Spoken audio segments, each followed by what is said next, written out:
رب اشرح لي صدري ويسر لي امري واحلل عقدة من لساني يفقهوا قولي رب زدني علما رب زدني علما رب زد فزد آمین ثم آمین اللهم صل على سيدنا ومولانا محمد بعدد كل ذرة مئة ألف ألف مرة وعلى آله وأزواجه وآبائه وصحبه وبارك وسلم وصل عليه ربيع في ربيع في ربيع نور فوق نور فوق نوری نثار تیری چہل پہل پر ہزاروں عیدیں ربیع الاول نثار تیری چہل پہل پر ہزاروں عیدیں ربیع الاول سوائے ابلیس کے جہاں میں سبھی تو خوشیاں منا رہے ہیں جو فلسفیوں سے کھل نہ سکا جو نکتہ وروں سے حل نہ ہوا وہ راز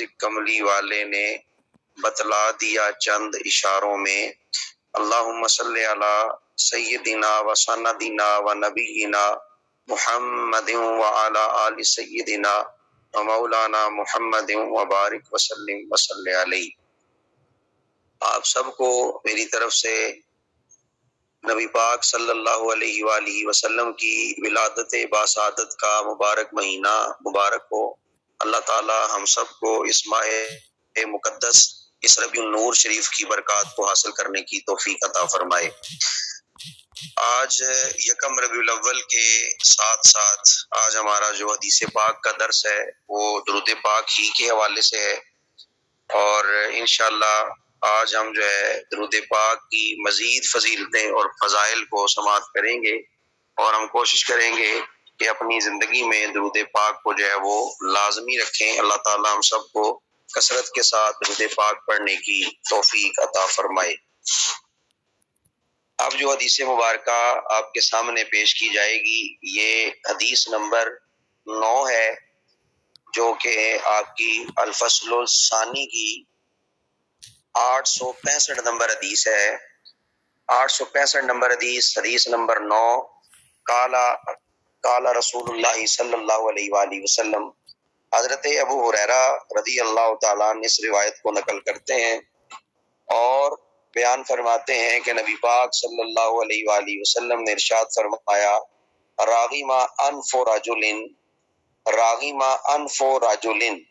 راغیمہ خاک آلود ہو انف و ناک رجل آدمی کا ناک خاک آلود ہو، ذکر تو عندہ میرا ذکر اس کے سامنے ہو، فلم یصلی علیہ اور وہ مجھ پر درود نہ پڑے، یعنی جس کے سامنے میرا نام نامی اس میں گرامی لیا جائے اور وہ مجھ پر وہ ذلیل اور خوار ہو جائے، وہ اللہ کی رحمت سے دور ہو جائے۔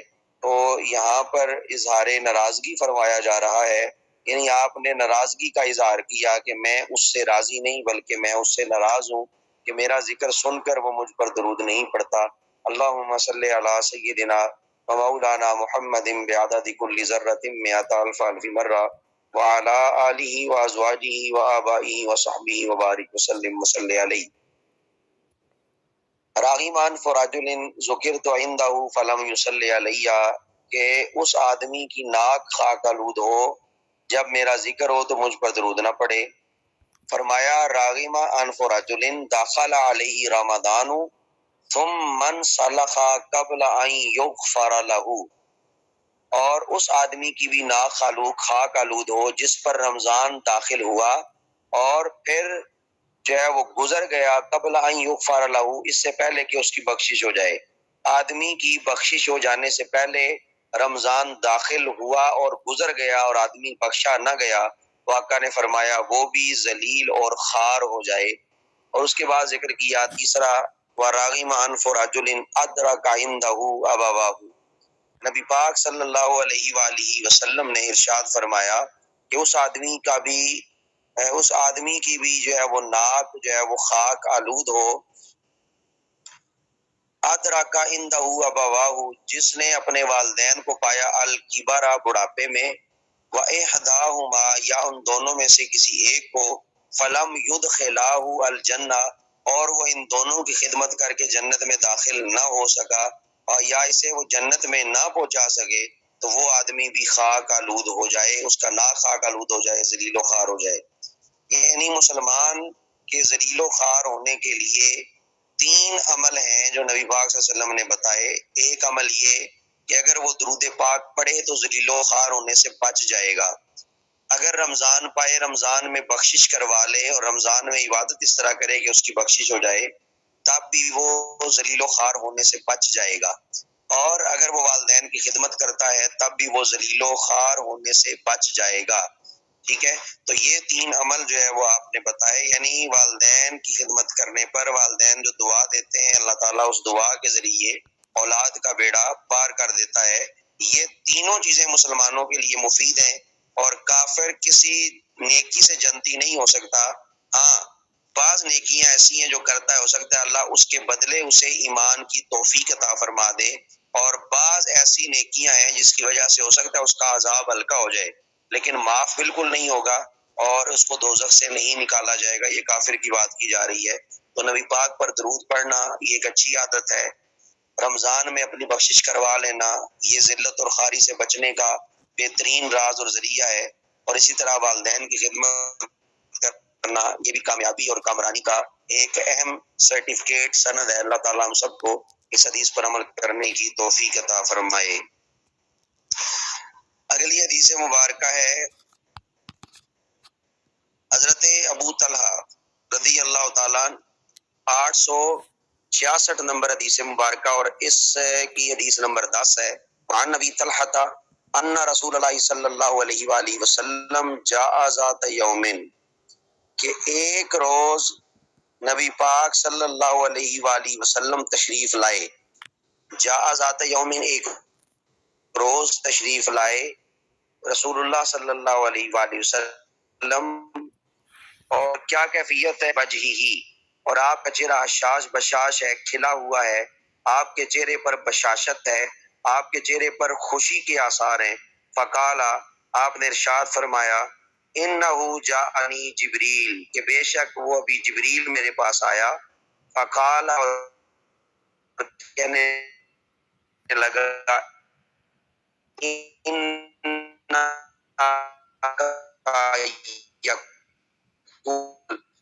کہ بے شک آپ سے فرما رہا ہے، یرحم لا علیک احد،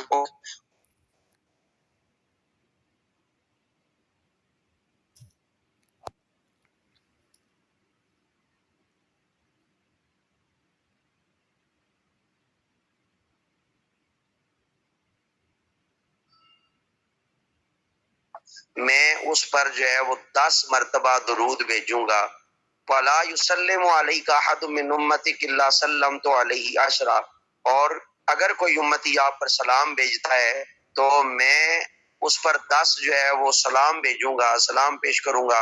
اے محبوب، کہ آپ اب بھی اس پہ راضی نہیں ہیں کہ آپ کا امتی ایک مرتبہ درود پڑھے میں 10 درود بھیجوں، وہ ایک سلام کرے میں 10 سلام بھیجوں، تو کیا آپ اس بات پہ جو ہے وہ راضی نہیں ہیں؟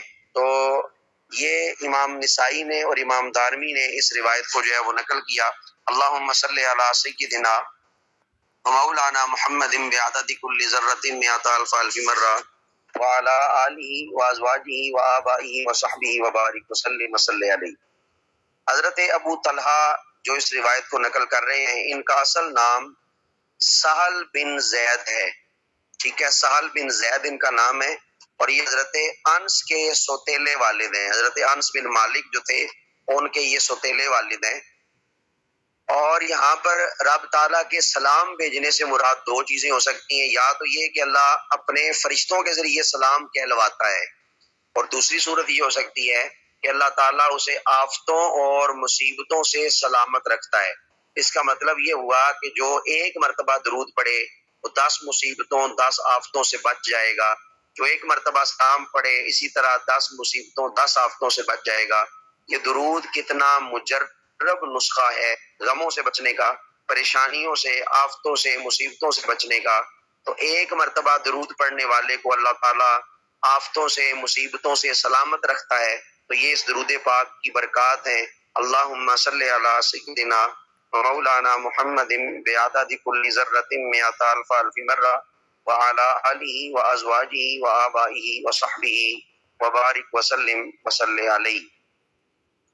اگلی حدیث مبارکہ ہے وعن ابی بن کعب، اس پیج کی جو آپ کو سامنے نظر آ رہا ہے سیکنڈ لاز حدیث مبارکہ، وعن ابی بن کعب، حضرت ابی بن کعب رضی اللہ تعالیٰ عنہ اس روایت کو نقل کرتے ہیں، قالا، کہتے ہیں، قلت یا رسول اللہ، میں نے آقا کریم صلی اللہ علیہ وآلہ وسلم کی بارگاہ میں عرض کی، انی اکثر الصلاۃ علیک، میں آپ پر کثرت سے درود جو ہے وہ پڑھتا ہوں، فکم اجعل لک من صلاتی، تو میں کتنا درود آپ پر پڑھنا مقرر کر لوں، کتنا مقرر کر لوں یا کتنی مقدار مقرر کر لوں آپ پر درود پڑھنے کی، فقالا، تو آپ صلی اللہ علیہ وآلہ وسلم نے جواب دیا، ما شئتا، جتنا تو چاہے پڑھ لیا کر۔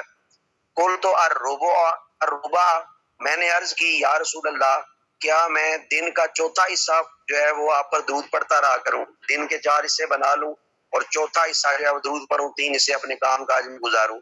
تو آپ نے فرمایا قال ما شئتا، جس طرح تو چاہے کر لے، فإن زدت فهو خیر لک، اگر تو اس سے بھی زیادہ پڑھتا ہے تیرے لیے بہتر ہے۔ فقلت النصف، آپ فرماتے ہیں میں نے عرض کی یا رسول اللہ صلی اللہ علیہ وسلم، کیا میں آدھا دن اس کو کر لوں یا آدھا دن آپ پہ درود بھیج لیا کروں؟ قال ما شئت، آپ نے فرمایا جتنا چاہے پڑھ لے۔ فإن زدت فهو خیر لک، اگر تو زیادہ پڑھے گا، اس سے بھی زیادہ پڑھے گا، آدھے دن سے زیادہ پڑھے گا، یہ تیرے لیے بہتر ہے۔ قال فالثلثین، اور عرض کرنے لگے اگر میں 2/3 کر لوں، آدھے سے زیادہ کر لوں، تو پھر قال ما شئت، آپ نے فرمایا جس طرح تو چاہے کر لے، فإن زدت فهو خیر لک، اگر اس سے بھی زیادہ پڑھتا ہے تو تیرے لیے بہتر ہے۔ تو آپ کہنے لگے قل، تو میں نے عرض کی کہ اجعل لک صلاتی کلھا، تو میں نے یہ فیصلہ کیا اور میں نے نبی پاک صلی اللہ علیہ وسلم کی بارگاہ میں عرض کی کہ میں سارا دن درود ہی پڑھتا رہوں گا۔ قال اذن یکفی ہمک، تو آپ نے ارشاد فرمایا تب یہ تیرے غموں کو کافی ہوگا، وَيُكَفِّرُ لَكَ ذَنبَكَ، اور تیرے گناہوں کو مٹا دے گا۔ کثرت سے درود پڑھنے والے کو جو ہے وہ غموں سے نجات مل جاتی ہے، اس کے گناہ مٹا دیے جاتے ہیں۔ اللہم صلی علی سیدنا و مولانا محمد بعدد کل ذرۃ مئۃ الف مرہ وعلی آلہ وازواجہ وآبائہ وصحبہ وبارک وسلم وصلی علیہ۔ حضرت ابی بن کعب نے آ کے عرض کی تھی کہ میں آپ پر درود پڑھنا چاہتا ہوں، درود پڑھتا بھی ہوں کثرت سے، کیا میں دن کے 4 حصے بنا کے چوتھا حصہ پڑھ لوں؟ آپ نے فرمایا تیری مرضی ہے، پڑھ لے، لیکن اگر اس سے زیادہ پڑھے تو اور فائدہ ہے۔ پھر کہتے ہیں میں آدھا دن پڑھ لوں، پھر انہوں نے کہا جی تیری مرضی ہے، اگر زیادہ پڑھ لے تو اور بہتر ہے۔ پھر کہا کہ 2/3 کر لوں، پونا کر لوں، فرمایا اس سے بھی زیادہ کر لے، تب بھی تیری مرضی ہے، زیادہ کرے تو بہتر ہے۔ تو وہ کہتے ہیں میں سارا دن پھر درود ہی پڑھتا رہوں گا۔ تو اللہ کے محبوب صلی اللہ علیہ وآلہ وسلم نے ارشاد فرمایا پھر تیرے غم جو ہے وہ تیرا کچھ نہیں بگاڑ سکتے، یہ درود تیرے غموں میں کافی ہو جائے گا اور تمہارے گناہ مٹا دے گا۔ اب یہاں پر ایک اور مسئلہ سماعت فرمائیں، جس طرح لوگ کہتے ہیں میرے لیے اللہ ہی کافی ہے، اس میں کوئی شک نہیں، ٹھیک ہے، میرے لیے اللہ ہی کافی ہے، اس میں کوئی شک نہیں، کوئی انکار نہیں اور کوئی اس کا رد نہیں کرتا، ٹھیک ہے، اللہ ہی کافی ہے، بالکل درست ہے، کوئی غلط نہیں ہے، لیکن اللہ ہی کافی کہہ کر باقی چیزوں کا انکار کر دینا یہ زیادتی ہے، یہ حد سے تجاوز ہے، یہی فرقہ واریت ہے، یہی فرقہ پرستی ہے۔ جب نبی پاک خود فرما رہے ہیں تیرا کثرت سے درود پڑھنا تیرے لیے کافی ہو جائے گا، تو کیا نعوذ باللہ آپ اس صحابی کو شرک کی تعلیم دے رہے تھے؟ اللہ کے محبوب ارشاد فرما رہے تھے اللہ تو کافی ہے، اب درود بھی تیرے لیے کافی ہو جائے گا، تو کیا آپ اس کو شرک کی تعلیم دے رہے تھے؟ نہیں، اللہ اپنی حقیقت کے حوالے سے کافی ہے، اللہ اپنی عطا کے حوالے سے کافی ہے، اور باقی جس کو یہ درجہ ملتا ہے اللہ کی عطا، اللہ کی عزت سے ملتا ہے، اس لیے ہم کہتے ہیں ہمارے لیے اللہ اور اس کا رسول کافی ہے۔ تو یہ واقعی لوگ اعتراض کرتے ہیں کہ رسول کافی کہتے ہو تو یہ شرک ہے، یہ جو ہے وہ شرک ہے، حرام ہے، لیکن دیکھیں حدیث کے الفاظ کیا ہیں، اذن یکفیک ہمک، یہ تیرے غموں میں کافی ہو جائے گا، تو درود پاک کو پڑھ کے دیکھ۔ تو یہاں پر یہ مسئلہ بھی واضح ہو جاتا ہے کہ اگر کوئی کہتا ہے میرے لیے اللہ اور اس کا رسول کافی ہے تو اس میں کوئی حرج نہیں ہے۔ شیخ عبدالحق محدث دہلوی علیہ رحمہ اس مقام پر، اس موقع پر اس حدیث کی تشریح فرماتے ہوئے، اشعۃ اللمعات آپ کی شرح ہے مشکات شریف کی، فارسی میں آپ نے لکھ کیا، فرماتے ہیں کہ مجھے عبدالوہاب متقی جب بھی مدینہ سے الوداع کرتے تو فرماتے، یا مدینہ سے مجھے بھیجتے تو آپ مجھے ہمیشہ فرماتے کہ سفر حج میں فرائض کے بعد درود سے بڑھ کر کوئی دعا نہیں ہے. اپنے سارے اوقات درود میں گھیرو اور اپنے کو درود کے رنگ میں رنگ لو. اپنے اوپر درود کا رنگ چڑھا لو. اللہ تعالیٰ تمہاری ہر مشکل کو آسان فرمائے گا. تمہارے غموں میں یہ درود پاک کفایت کرے گا. تمہارے گناہوں کو معاف کر دے گا. تو یہ درود پاک اتنی بڑی نعمت اور اتنا بڑا جو ہے وہ ایک انعام اللہ تعالیٰ نے اس امت کو عطا فرمایا. اللہم صلی علی سیدنا و مولانا محمد بعدد کل ذرۃ مئۃ الف الف مرہ وعلی آلہ وازواجہ وآبائہ وصحبہ وبارک وسلم وصلی علیہ. اگلی حدیث مبارکہ اس پیج کی آخری ہے اور اس باب کی سیکنڈ لاسٹ حدیث مبارکہ ہے. حضرت فضالہ بن عبید رضی اللہ تعالیٰ عنہ، آپ سے مروی روایت ہے، آپ بیان فرماتے ہیں قال بینما رسول اللہ صلی اللہ علیہ وآلہ وسلم قائد، کہ نبی پاک صلی اللہ علیہ وآلہ وسلم ہمارے درمیان بیٹھے ہوئے تھے، تشریف فرما تھے. اس داخل رجل، ایک آدمی داخل ہوتا ہے، فصلا، اور وہ آدمی نماز پڑھنا شروع کر دیتا ہے. فقالا، اور پھر وہ نماز پڑھنے کے بعد کیا کہتا ہے؟ اللہم اغفر لی وارحمنی، اے اللہ مجھے بخش دے، مجھ پہ رحم فرما.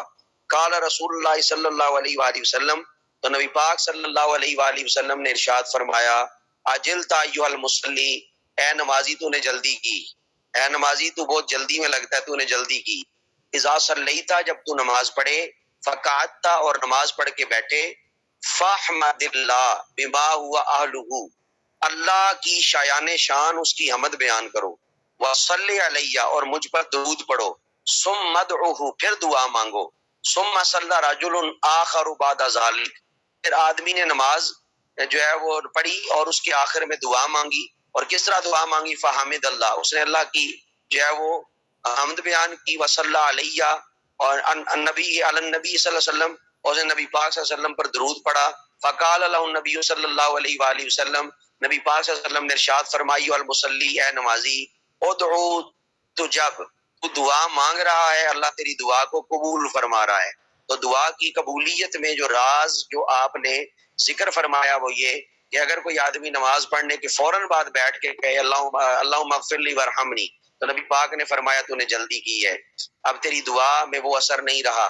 دعا میں اثر پیدا کرنا چاہتے ہو تو کیا کرو؟ اذا صلیتا فقعدتا فاحمد اللہ بما هو اہلہ، فاحمد اللہ بما هو اہلہ، تو جب تم نماز پڑھو، نماز پڑھ کے بیٹھو تو کیا کرو؟ اللہ کی حمد بیان کرو، جس کا وہ اہل ہے، جو اس کی شایان شان ہے، اس طرح کی حمد بیان کرو. وصلی علیہ، اور مجھ پر پھر درود پڑھو. ثم ادعوہ، پھر دعا مانگو. جب تم یہ عمل کرو گے، ادعو، تو مانگتا جا، تو جب تجھے دیا جائے گا، تجھے جواب دیا جائے گا، تیری دعا کو قبول کیا جائے گا. تو یہاں پر جو ہے یہ وہ صحابی ہیں حضرت فضالہ بن عبید، یہ غزوہ احد اور خیبر میں بھی حاضر رہے اور بیت الرضوان میں بھی شریک رہے. ان کا جو ہے وہ دمشق میں قیام رہا اور حضرت امیر معاویہ رضی اللہ تعالیٰ عنہ کی طرف سے وہاں کے قاضی بھی رہے، اور 53 ہجری میں آپ نے وہیں پر جو ہے وہ وفات بھی پائی. تو یہ صحابی رسول ہیں جنہوں نے یہ حدیث پاک بتائی کہ دعا اگر قبول کروانا چاہتے ہو تو پہلے جو ہے وہ حمد بیان کرو، جس طرح ہم اکثر دعا شروع کرتے ہیں الحمدللہ رب العالمین والصلاة والسلام علی سید الانبیاء والمرسلین وعلی آلہ وازواجہ وآبائہ وصحبہ اجمعین. یہ حمد بھی ہے اور ساتھ اس میں درود بھی ہے. پھر آگے دعا مانگے، اللہ تعالیٰ سے جو مانگیں گے اللہ تعالیٰ اس حدیث پاک پر عمل کرنے کے صدقے آپ کو عطا فرمائے گا. اب اگلی حدیث مبارکہ اس باب کی آخری حدیث مبارکہ. وعن عبداللہ ابن مسعود رضی اللہ تعالیٰ عنہ، حضرت عبداللہ ابن مسعود رضی اللہ تعالیٰ عنہ بیان فرماتے ہیں قال كنت اصلي والنبي صلی اللہ علیہ وسلم وابو بکر وعمر معه. حضرت عبداللہ ابن مسعود فرماتے ہیں میں نماز پڑھ رہا تھا، نبی پاک صلی اللہ علیہ وآلہ وسلم، حضرت ابو بکر، حضرت عمر ان کے ساتھ تھے. فلما جلست، جب میں نماز پڑھ کے بیٹھا، بدأت بالثناء علی اللہ تعالی، میں نے اللہ تعالیٰ کی ثنا سے آغاز کیا. ثم الصلاۃ علی النبی صلی اللہ علیہ وآلہ وسلم، پھر میں نے نبی پاک صلی اللہ علیہ وآلہ وسلم پر درود پڑھا. ثم دعوت لنفسی، پھر میں نے اپنے آپ کے لیے دعا مانگی. فقال النبی صلی اللہ علیہ وآلہ وسلم، نبی پاک صلی اللہ علیہ وسلم نے ارشاد فرمایا سل توتا، مانگتا جا تجھے عطا کیا جائے گا، مانگتا جا تمہیں عطا کیا جائے گا. تو نے حمد پڑھی، تو نے ثنا کی، تو نے درود پڑھا، پھر دعا مانگی، تو مانگتا جا تجھے عطا کیا جائے گا.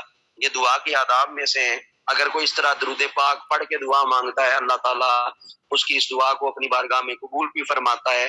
تو اسی لیے جو ہے وہ ہم یہ اکثر کہتے ہیں منگتے کا ہاتھ اٹھتے ہی آقا کی دین تھی، منگتے کا ہاتھ اٹھتے ہی آقا کی دین تھی، دوری قبول و عرض میں بس ہاتھ پر کی ہے، مانگیں گے مانگے جائیں گے منہ مانگی پائیں گے، سرکار میں نہ لا ہے نہ حاجت اگر کی ہے، لب واہ ہے آنکھیں بند ہے پھیلی ہیں جولیاں، کتنے مزے کی بھیک تیرے پاک در کی ہے۔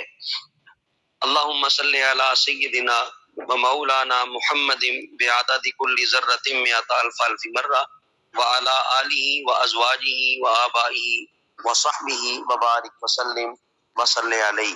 اللہ تعالیٰ سے یہی دعا ہے کہ اس ماہ مقدس کے صدقے ہم سب کو نبی پاک صلی اللہ علیہ وآلہ وسلم کا فیض نصیب فرمائے، ان کی نظر کرم ہم پر رہے، اور ان کے توسل ان کے تصدق سے اللہ تعالیٰ ہمیں نیکی کے راستے پہ چلنے کی توفیق عطا فرمائے، نیکی کے راستے پہ چلاتا رہے، ہدایت پر چلاتا رہے، اور اللہ تعالیٰ ہمیں بھٹکنے سے بہکنے سے محفوظ فرمائے، اور نبی پاک صلی اللہ علیہ وآلہ وسلم پر جو ہے وہ انگنت بے حد اور بے شمار درود پاک اور درود اور سلام پڑھنے کی اللہ تعالیٰ توفیق عطا فرمائے۔ اللہم صلی علی سیدنا و مولانا محمد بعدد کل ذرۃ مئۃ الف الف مرہ وعلی آلہ و ازواجہ و آبائہ و صحبہ وبارک وسلم وصلی علیہ۔ تو یہ آج کا آپ کا مشکات المصابیح کا سبق تھا، جس میں آپ نے نبی پاک صلی اللہ علیہ وآلہ وسلم پر درود پڑھنا اور اس درود کی فضیلت کو جو ہے وہ سماعت کیا۔ اللہ تعالیٰ مجھے اور آپ کو اس پر عمل کرنے کی توفیق عطا فرمائے۔ اللہم صلی علی سیدنا و مولانا محمد وعلی آل سیدنا مولانا محمد مبارک وسلم وصلی علیہ۔ آج یہی جو ہے وہ ایک کلاس جو ہے وہ لی جائے گی، اسی جو ہے وہ انہی احادیث مبارکہ کو آپ تیار کریں۔ اللہ تعالیٰ آپ کا حامی و ناصر ہو۔ السلام علیکم ورحمۃ اللہ وبرکاتہ۔